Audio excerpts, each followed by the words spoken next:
educational games are often panned for being boring, for sucking the fun out of both learning and gaming, and for being useless.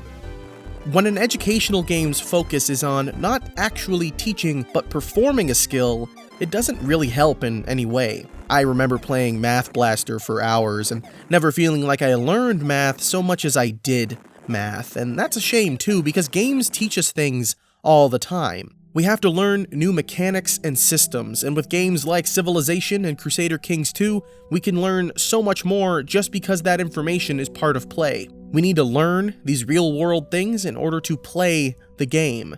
One genre in particular, the puzzle genre, is all about learning. Learning how different components work together, learning the connections between different pieces. It's all about understanding the problem and finding the solution.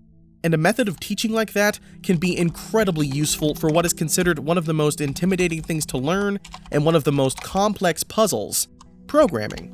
In fact, we've seen many games use different mechanics similar to coding to solve puzzles. And by using traditional methods of teaching that puzzle games already employ, players are learning the fundamentals of programming without even knowing it. Tomorrow Corporation's human resource machine plays similarly to a traditional puzzle game. It presents a problem and tasks you with finding the solution. You're presented with a small set of commands, and the levels progress slowly enough to ease you into the usability of each one in order to learn how to best solve the given puzzles. This progression almost perfectly reflects the design sensibilities of any other puzzle game, slowly presenting tools and easing the player into understanding them. But Human Resource Machine's tools are more than simple puzzle-solving mechanics. They mirror real-life programming. The game spends a more than adequate amount of time teaching you how to use loops, increment and decrement operators, variables, go-to statements, and there are even comments and labels. All of these tools are the essential building blocks of programming, and even the puzzles you're tasked with solving are, in and of themselves, basic programming concepts. In Human Resource Machine, you work with 0 terminated strings, and the game ends off with creating a sorting algorithm. And if you're not sure what those are, it's recommended you consult with your in-game boss or Google it, which is pretty much how any software engineer actually works. You're solving real-life programming problems, but because of the way the game teaches you their inner workings and presents them in a more approachable manner, it just feels like any other puzzle. And that approachability is one of the most important parts of how games teach the player core programming fundamentals. By stripping away that immediate intimidation of programming with pretty visuals or a more friendly language, games can show how simple coding really is. In fact, this has been the approach of TIS 100's creator Zachary Barth's titles. While Infinifactory and SpaceChem lack any sort of explicit coding, they do use a visual form of problem solving that's similar to programming, while instilling a few principles of computer science. What you're essentially doing in both games is creating an algorithm that must operate perfectly 10 times. It has to manufacture the same exact shape or elemental compound in the same sequence through every iteration. Making sure that your algorithm will work over multiple runs is something you do a lot when working on different programming projects. If your function fails on the 6th or 7th try, then it doesn't really work. And those games drive that home by making it the primary goal of completing the puzzles.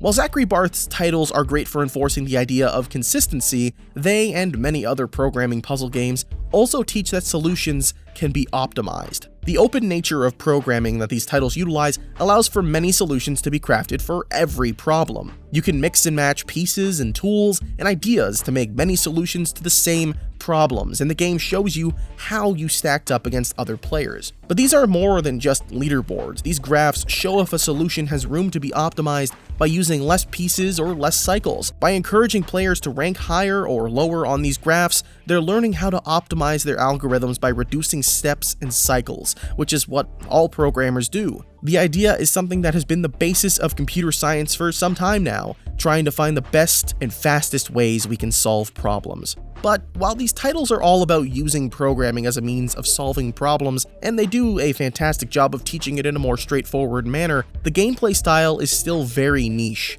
Programming won't immediately be enjoyable to all people, whether it's an engaging part of gameplay or not, but if the mechanics are used in conjunction with more traditional forms of interaction, it can be so much more generally accepted.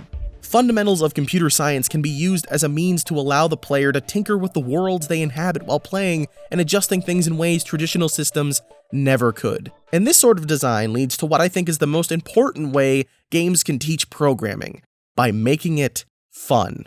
While there is certainly something to be said about the enjoyment of solving complex brain-bending puzzles in games like Human Resource Machine or Infinifactory, there are games out there that employ these same fundamentals to allow the player to do some very cool things outside of problem solving. Games like Minecraft allow the player to use redstone wiring to make fantastic contraptions, and it's all done using a system similar to that of electrical circuitry. Kids are actually reading circuit diagrams to make their houses play a jingle. Similarly, ThoughtSTEM, a company in San Diego, California that's dedicated to teaching children of all ages how to program, has been working on a new game, CodeSpells, that allows players to create their own spells using a programming interface similar to Scratch. You could download other people's spells, edit them to make your own, and view the code to see just how it all works. Even Double Fine's Hack and Slash has tools later on in the campaign that allow you to observe and mess with the game's Lua scripts, showing you the title's inner workings and even allowing you to break it in some cases.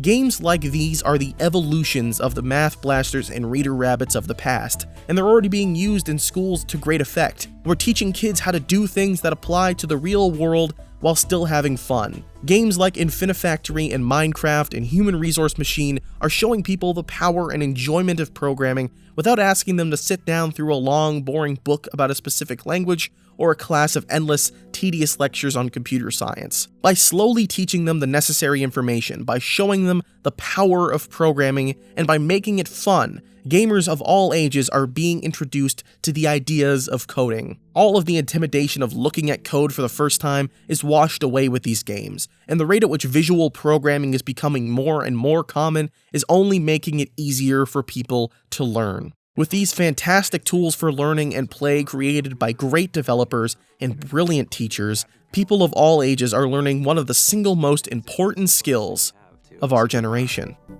Great coders are today's rock stars. That's it.